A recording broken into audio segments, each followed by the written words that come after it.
আসসালামু আলাইকুম প্রিয় দর্শক, অন্য মঞ্চের আলাপচারিতায় আপনাদের সকলকে আমন্ত্রণ জানাচ্ছি। দর্শক, সিনেমার কোনো শুটিং এর দৃশ্য নাই, একেবারে বাস্তব ঘটনা। পুলিশ মসজিদে নামাজ পড়তে কিংবা ইবাদতের জন্য যায়নি, প্রাণ বাঁচাতে পুলিশ আশ্রয় নিয়েছিল মসজিদে। মসজিদের মুসল্লি আর মাদ্রাসার ছাত্রদের বদৌলতে ফরিদপুরের ভাঙ্গায় প্রাণে বেঁচে যান ডজন খানেক পুলিশ। সৌভাগ্যক্রমে ওই পুলিশ সদস্যদের গত বছর আগস্টের দুর্ভাগ্য বরণ করতে হয়নি। তবে রক্ষা পায়নি থানা, উপজেলা পরিষদ কার্যালয়, ইউনিয়নের কার্যালয় সহ বহু সরকারি দপ্তর। প্রশ্ন হলো, পুলিশ তো মসজিদে, কিন্তু সেনাবাহিনী কোথায়?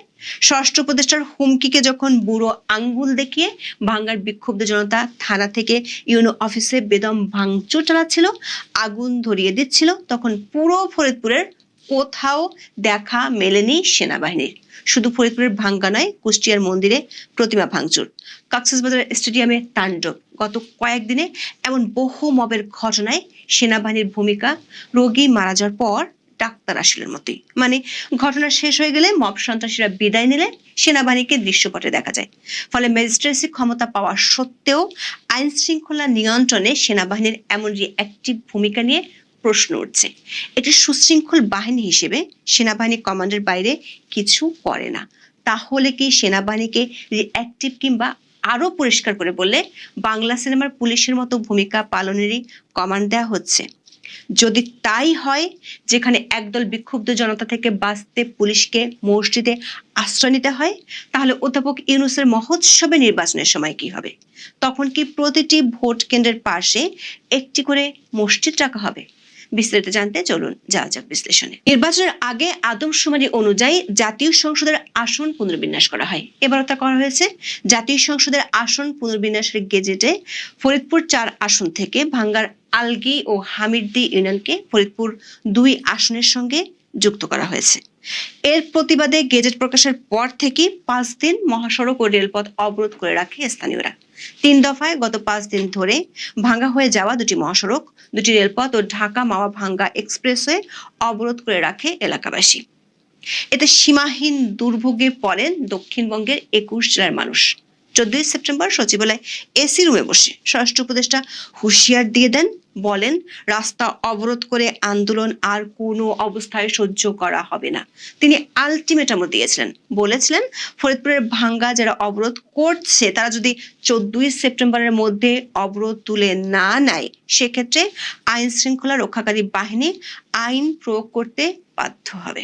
স্থানীয় সূত্রগুলো বলছে, স্বরাষ্ট্র উপদেষ্টার ওই ঘোষণার পরই ক্ষেপে যায় স্থানীয় মানুষ। 15 সেপ্টেম্বর বিক্ষোভ গড়ায় সহিংসতায়। পূর্ব ঘোষিত অবরোধ কর্মসূচি ঘিরে প্রশাসনের তৎপরতা ছিল। সকাল থেকে লোকজন মহাসড়কে জড়ো হচ্ছিল। ফরিদপুরের বাস স্ট্যান্ড এলাকায় দুপুর 12:30টার দিকে হঠাৎ করে মহাসড়কে নেমে আসেন হাজার হাজার জনতা। মাইকে ঘোষণা দিয়ে এলাকাবাসীকে রাস্তায় নেমে আসার ঘোষণা দেওয়া হয়। 2টি মহাসড়কে অন্তত 6টি এলাকায় অবরোধ করে বিক্ষোভ করে বিক্ষুব্ধ জনতা। এতে বন্ধ হয়ে যায় সব রুটের যান চলাচল, আটকে পড়ে অসংখ্য যানবাহন। এক পর্যায়ে মুখোমুখি অবস্থান নিতে দেখা যায় আইন শৃঙ্খলা বাহিনী ও অবরোধকারীদের। শত শত বিক্ষুব্ধ জনতা সড়কের উপর বিদ্যুতের খুঁটি ফেলে অবরোধ অব্যাহত রাখেন। এক পর্যায়ে টায়ারে আগুন জ্বালিয়ে বিক্ষোভ শুরু করেন। বিক্ষোভকারীদের সঙ্গে বেলা 1টার দিকে বিভিন্ন এলাকা থেকে এসে কয়েক হাজার জনতা লাঠিসোঁটা, রামদা সহ দেশীয় অস্ত্র নিয়ে মিছিল নিয়ে যোগ দিতে যায়। এ সময় পুলিশ সদস্যরা শান্তিপূর্ণভাবে দাঁড়িয়েছিল। হঠাৎ দায়িত্বরত পুলিশ সদস্যদের উপর হামলা চালায় তারা। এ সময় 10 থেকে 12 জন আর্মড পুলিশের সদস্য দৌড়ে পার্শ্ববর্তী ভাঙ্গা কেন্দ্রীয় ঈদগাহ মসজিদে আশ্রয় নেন। উত্তেজিত জনতার ইট পাটকেলে রক্তাক্ত অবস্থায় দৌড়াতে দেখা যায় পুলিশ সদস্যদের। পরে কিছু সময় তাদের ঘিরে রাখে উত্তেজিত জনতা। হামলাকারীরা মসজিদে ঢিল ছুঁড়ে। এক পর্যায়ে মাদ্রাসা ও মসজিদের শিক্ষক শিক্ষার্থীরা অবস্থান নিয়ে পুলিশ সদস্যদের রক্ষা করেন। এরপর সেখান থেকে বিক্ষুব্ধরা থানার দিকে চলে যায়। থানায় থাকা গাড়িও থানা ভবনে ভাঙচুর করে। ভিতরে আটকা পড়েন পুলিশ সদস্যরা। বেশ কয়েকজন সাংবাদিকের সাথে কথা বলে জানতে পেরেছি, এ সময় থানার পুলিশরা নীরব দর্শকের মতো শুধু ভাঙ্গা ভাঙ্গি দেখেছে। পুলিশের একটি সূত্র বলছে, প্রাণ ভয়ে পুলিশ এ সময় সরকার ঊর্ধ্বতন কর্তৃপক্ষের কাছে সাহায্য চেয়েছিল, কিন্তু তাতে কোনো সাড়া মেলেনি। থানা ভাঙ্গা শেষ হলে বিক্ষোভকারীরা যায় উপজেলা পরিষদ কার্যালয়ে। উপজেলা পরিষদ কার্যালয়, উপজেলা নির্বাহী কর্মকর্তা বা ইউনিয়ন কার্যালয়, উপজেলা অফিসার্স ক্লাব ও পৌরসভায় হামলা চালিয়ে ভাঙচুর ও অগ্নিসংযোগ করেছে বিক্ষুব্ধরা। উপজেলা পরিষদের কার্যালয়ে যতগুলো রুম খোলা ছিল সব কটি রুমে গিয়ে ভাঙচুর চালিয়েছে বিক্ষুব্ধ জনতা। উপজেলা পরিষদের বিভিন্ন সরকারি অফিস ও থানা পুলিশের বেশ কয়েকটি গাড়ি ভাঙচুর ও অগ্নিসংযোগ করে। পুলিশ কিংবা সরকারি কর্মকর্তাদের এ সময় চেয়ে চেয়ে দেখা ছাড়া কিছুই করার ছিল না। তাণ্ডব থেকে বরাবরের মতো বাদ পড়েনি সাংবাদিকরাও। উপজেলা পরিষদের সহিংস ঘটনার ছবি ও ভিডিও ধারণ করার সময় মাই টিভির সাংবাদিক সরার হোসেনকে কুপিয়ে জখম করা হয়। যমুনা টিভির ভাঙ্গা প্রতিনিধি আব্দুল মান্নান সহ আরো কয়েকজন সাংবাদিকও এই সময় আহত হন। দর্শক, গত 13 মাসে পুলিশের উপর হামলাকে একটি স্বাভাবিক ঘটনার মতো দাঁড় করিয়েছে অধ্যাপক ইউনূসের সরকার। পুলিশ সদর দপ্তরের অপরাধ পরিসংখ্যান অনুযায়ী অতীতের যে কোনো সময়ের চেয়ে পুলিশের উপর হামলা বর্তমান অন্তর্বর্তী সরকারের সময় বেড়েছে কয়েক গুণ। চলতি বছরের আগস্ট মাসে পুলিশের উপর বড় ধরনের হামলা হয়েছে 51টি, তার আগে জুলাই মাসে 39টি আর জুন মাসে 44টি। পুলিশ সদর দপ্তরের সূত্রগুলো বলছে, পুলিশের উপর হামলার ঘটনাগুলোর বেশিরভাগ ক্ষেত্রেই এখন মামলা করা যায় না, ফলে আসামি ধরা তো দূরের কথা, তারা নিজেদের প্রাণ বাঁচাতে পালিয়ে বেড়াতে হয়। জুলাই আন্দোলনে আওয়ামী লীগ সরকারের পতনে একের পর এক থানা ভাঙচুর ও পুলিশ সদস্যরা আক্রান্ত হতে শুরু করে। সারা দেশে বন্ধ হয়ে গিয়েছিল পুলিশি কার্যক্রম। লুট করা হয়েছিল থানার অস্ত্রগুলো, যার মধ্যে এখনো 1350 অস্ত্র উদ্ধারই করা যায়নি। এরপর গত 13 মাসে পুলিশ নির্বিচারে মব সন্ত্রাসের শিকার হয়েছে। আসামি ধরতে গিয়ে বাধার মুখে পড়া থেকে শুরু করে মারধরের শিকার, এমনকি থানা ভাঙচুর, ঘেরা ও পুলিশ সদস্যদের বিরুদ্ধে সড়ক অবরোধের মতো ঘটনাও ঘটছে। সূত্রগুলো বলছে, এসব করছে হয় সরকার সমর্থকরা, না হয় রাজনৈতিকভাবে ক্ষমতাবানরা। গত জুনে চট্টগ্রাম বন্দর এলাকায় একজন সাব ইন্সপেক্টর প্রাণে বেঁচে যাওয়ার পর মাঠ পর্যায়ে পুলিশের পক্ষ থেকে সরকারকে কড়া বার্তা দেওয়া হয়েছিল, কিন্তু সরকার মব সন্ত্রাসীদের বিরুদ্ধে ব্যবস্থা নেয়ার বদলে অনেকটা জামাই আদর করে থাকে। একদিন আগে কক্সবাজার স্টেডিয়াম ভাঙার সময় পুলিশ কোনো লাঠিচার্জ করেনি, কিন্তু মবকারীরা পুলিশের উপরেই হামলা চালিয়েছে। সামনে দুর্গাপূজা, তার আগে মন্দিরের প্রতিমা ভাঙচুরের ঘটনা শুরু হয়েছে। কুষ্টিয়ার মিরপুর উপজেলায় একটি মন্দিরের 2টি প্রতিমা ভাঙচুর করেছে দুর্বৃত্তরা। এই সময় তারা মন্দিরে লাগানো আইপি ক্যামেরা ও মেমোরি কার্ডও খুলে নিয়ে গেছে। উপজেলার স্বরূপদা পালপাড়ার সেই রক্ষা কালী মন্দিরে রোববার রাতে এই ঘটনা ঘটে। দর্শক, পুলিশকে গ্রাম পুলিশের চেয়ে খারাপ বানিয়ে রাখার এই চিত্র গত কয়েক বছরের। সরকার পক্ষ থেকে দোহাই দেওয়া হয় পুলিশের মনোবল ভেঙে গেছে, অথচ বিরোধী পক্ষকে গ্রেপ্তার ও নির্যাতনের ক্ষেত্রে পুলিশের মনোবলের কোনো সমস্যা সরকার দেখছে না। পুলিশ সরকার সমর্থিত মব সন্ত্রাসীদের ধরতে গেলেই সরকারের যত সমস্যা। প্রশ্ন হলো, পুলিশ যখন প্রাণ বাঁচাতে পালাচ্ছিল তখন সেনাবাহিনী কি করছিল? সেনাবাহিনী তো ম্যাজিস্ট্রেসি ক্ষমতা আছে, তারা তো মব দমন করতে পারে। আর একটি সুশৃঙ্খল বাহিনী হিসেবে সেনাবাহিনী কমান্ড বা নির্দেশ ছাড়া কিছুই করে না। কক্সবাজার কিংবা ফরিদপুরের ভাঙ্গা যখন ভাঙচুর আর আগুনে সরকারি অফিসগুলো জ্বলছিল, তখন সেনাবাহিনী কোথায় ছিল? সূত্রগুলো বলছে, সরকার সমর্থিত মব বাহিনীর প্রতি সরকারের যে দয়ালু ভাব, তাতে সেনাবাহিনী মব সন্ত্রাস ঠেকানোর চেয়ে দূরে থাকাই শ্রেয় মনে করছে।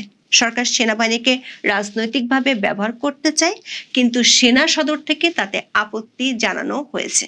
গোপালগঞ্জে সরকারের নির্দেশ মতো কাজ করতে গিয়ে মানুষ মেরে ফেললেও তাতে সরকার খুশি ছিল, কিন্তু জাতীয় পার্টির অফিসে মবকারীদের উপর লাঠিচার্জ করেছিল সেনাবাহিনী, তাতে সরকার বেজায় চটেছে। এমনকি সরকার বিচার করার হুমকিও দিয়েছিল। দর্শক, একদিন আগে অধ্যাপক ইউনূস মধ্য ফেব্রুয়ারিতে মহোৎসবে নির্বাচনের খোয়াব দেখিয়েছেন। আলাদিনের ত্রাগের দৈত্য এসে নির্বাচন করে দিয়ে যাবেন, তেমনটাই ভাবেন অধ্যাপক ইউনূস। দর্শক, একটা আসনের সীমানা নিয়ে মহাসড়ক অচল হয়ে পড়ে, পুলিশকে প্রাণে বাঁচতে মসজিদে আশ্রয় নিতে হয়। সংসদ নির্বাচনের দিন 300 আসনে যদি এর ছিটে ফোটা ঘটনাও একযোগে ঘটে, তাহলে অধ্যাপক ইউনূসের কতগুলো দৈত্য লাগবে ভাবা যায়? এমন পুলিশ, এমন আইন শৃঙ্খলা বাহিনী দিয়ে দেশকে কোন নরকের দিকে ঠেলে দিচ্ছেন অধ্যাপক ইউনূস ও তার সরকার। বাংলাদেশ ভারতের সম্পর্কটা গত 13-14 মাস ধরেই একটু অস্বাভাবিক এবং বেশ টেন্সড। বিশেষ করে ডক্টর ইউনূস 8ই অগস্ট গত বছর যখন এই অবৈধ দখলদার হিসেবে প্রধান উপদেষ্টার দায়িত্বটি নিলেন, তিনি দায়িত্ব গ্রহণের আগেই কিন্তু কিছু আপত্তিকর মন্তব্য করেছিলেন, যা ভারতকে চটিয়ে দেওয়ার জন্য যথেষ্ট। এবং তার পরবর্তীতে দেখা গেছে যে সময়ে অসময়ে বিভিন্ন সময় তারা ভারতকে টার্গেট করে বিভিন্ন রকমের উত্তেজক কথাবার্তা ছড়িয়েছেন। এবং আমাদের কিছু অবসরপ্রাপ্ত সামরিক কর্মকর্তা আছে, তারাও এই ভারত দখল করে নেবে, কলকাতা দখল করে নেবে, তাদের 4 দিন লাগবে, সেখান থেকে দিল্লি দখল করতে তাদের সময় লাগবে না, এরকম নানা আপত্তিকর কথা বলেছে। বিমান বাহিনীর এক মহড়ায় ডক্টর ইউনূস বলেছিলেন যে এখন আমাদের সবসময় যুদ্ধের জন্য প্রস্তুত থাকতে হবে বর্তমান বিশ্ব বাস্তবতায়। তো সেই অবস্থায়, এবং এদিকে পাকিস্তান ভারতের সাথে যে অপারেশন সিঁদুর, যে মে মাসে তাদের যে একটা সংঘাত হলো, তারপরে কিন্তু পাকিস্তান সম্প্রতি কমেন্ট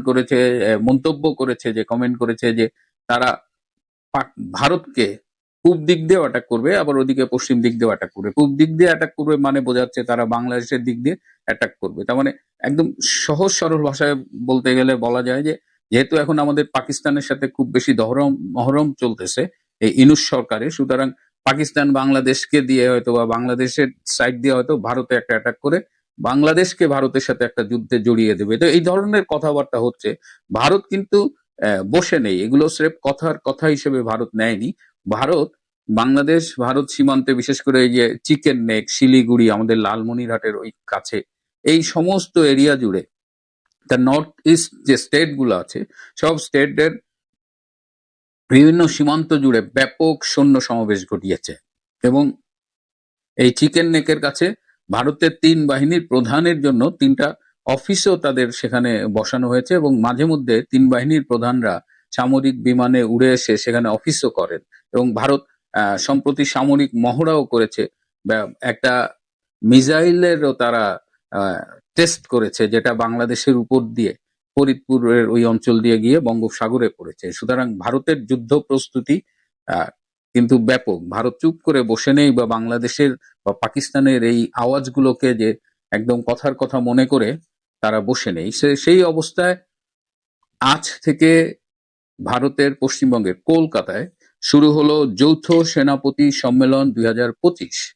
এটা 3 বাহিনীর প্রধান এবং 3 বাহিনীর মানে সর্বোচ্চ স্তরের এবং গুরুত্বপূর্ণ অফিসাররা এই সম্মেলনে অংশগ্রহণ করে থাকেন। এবং এই সম্মেলনটি এবার বিশেষ গুরুত্ব পেয়েছে, কারণ এটি এবার কলকাতায় অনুষ্ঠিত হচ্ছে। এবং এতক্ষণ যে বললাম, এই যে নর্থ ইস্ট স্টেট গুলোর সাথে বাংলাদেশের সীমান্ত এলাকায় যে ভারতের রণসজ্জা বা রণপ্রস্তুতি, সেই সময়ে ভারতের কলকাতায় এই যৌথ সেনাপতি সম্মেলনটা কিন্তু খুবই গুরুত্বপূর্ণ। এবং এটি উদ্বোধন করেছেন আজ সকাল বাংলাদেশ সময় 10টায় ভারতের প্রধানমন্ত্রী নরেন্দ্র মোদী। ভারতের প্রধানমন্ত্রী নরেন্দ্র মোদী মিজোরাম, মণিপুর, আসাম হয়ে গতকাল কলকাতায় এসেছেন, এবং আজকে এই সম্মেলনে তিনি 3.5 ঘন্টা ছিলেন, এবং তারপরে তিনি বিহারে গেছেন। সো এই মোদীর ট্যুরটাও খুব ইম্পর্টেন্ট। এবং এই ভারতের যে সম্মেলনটা, যৌথ সেনাপতি সম্মেলন, এই সম্মেলনটা অনুষ্ঠিত হচ্ছে ফোর্ট উইলিয়াম, যেটাকে আমরা বলি, যেটার পরবর্তীতে নামকরণ করা হয়েছে বিজয় দুর্গ। এই ফোর্ট উইলিয়ামটা কলকাতায়, এবং এটার ইম্পর্টেন্স হলো এইটা যে ভারতের যে ইস্টার্ন কমান্ড, সেনাবাহিনীর ইস্টার্ন কমান্ডের সদর দপ্তর। এই ফোর্ট উইলিয়ামটা 1696 সালে এটা ব্রিটিশ রাজ এখানে স্থাপন করেছিল, এবং সেই সময়ের রাজা 3য় উইলিয়ামের নাম অনুসারে এটা ফোর্ট উইলিয়াম নাম করা হয়েছিল এই দুর্গের নাম। পরবর্তীতে এটা চেঞ্জ করে বিজয় দুর্গ করা হয়েছে। এবং আমাদের মুক্তিযুদ্ধে 71 সালে এই ইস্টার্ন কমান্ড কিন্তু আমাদের পরোক্ষ এবং প্রত্যক্ষভাবে সহায়তা করেছিল। সেই ইতিহাস আজ না বলি, কিন্তু আমাদের দেশের কনটেক্সটে এই ইস্টার্ন কমান্ড ভীষণ গুরুত্বপূর্ণ। এবং এখানে এই মিটিং এ আরো উপস্থিত ছিলেন তাদের প্রতিরক্ষা মন্ত্রী রাজনাথ সিং, তাদের জাতীয় নিরাপত্তা উপদেষ্টা অজিত ডাওয়াল, এবং 3 বাহিনীর সর্বাধিনায়ক অনিল চৌহান। এছাড়াও আরো অনেক গুরুত্বপূর্ণ সামরিক এবং সরকারি কর্মকর্তারা উপস্থিত ছিলেন। তো এই মিটিং এ আলোচ্য বিষয় যেটা তারা বলছে যে বিভিন্ন শাখার মধ্যে সমন্বয়, সশস্ত্র বাহিনীর যে বিভিন্ন উইংস গুলো আছে, প্রযুক্তিগত আধুনিকরণ এবং প্রাতিষ্ঠানিক সংস্কার, এসব নিয়ে আলোচনা হলেও এই সম্মেলনটি চলবে 3 দিন, 15, 16, 17 সেপ্টেম্বর। এবং এই 3 দিনে স্বভাবতই এই বর্ডারের যে টেনশন, এই যে পাকিস্তানের হুমকি, বাংলাদেশের সাইড দিয়ে মানে পূর্ব কর্নার দিয়ে ভারতকে আক্রমণ করা, এই সব বিষয় নিশ্চিতভাবে আলোচিত হবে। এবং সেখানে বাংলাদেশ উঠে আসবে, পাকিস্তান উঠে আসবে এবং ভারতের নিরাপত্তার ঝুঁকি যেভাবে সৃষ্টি হয়েছে বর্তমান ইউনূস আমলে, এই পাকিস্তানপন্থী ইউনূস সরকার যেভাবে বাংলাদেশের মাধ্যমে ভারতের নিরাপত্তা হুমকি সৃষ্টি করেছে, সেটি নিয়ে নিশ্চিত আলোচনা হবে। এই যে ভারতের সশস্ত্র বাহিনীর এতগুলো সিনিয়র অফিসার, 3 বাহিনীর প্রধান এত উপস্থিত আছে, এই সবার সাথে দেখা করবার একটা সুযোগ হাতছাড়া করতে চাননি আমাদের বাংলাদেশের সেনাপ্রধান জেনারেল ওয়াকার খান।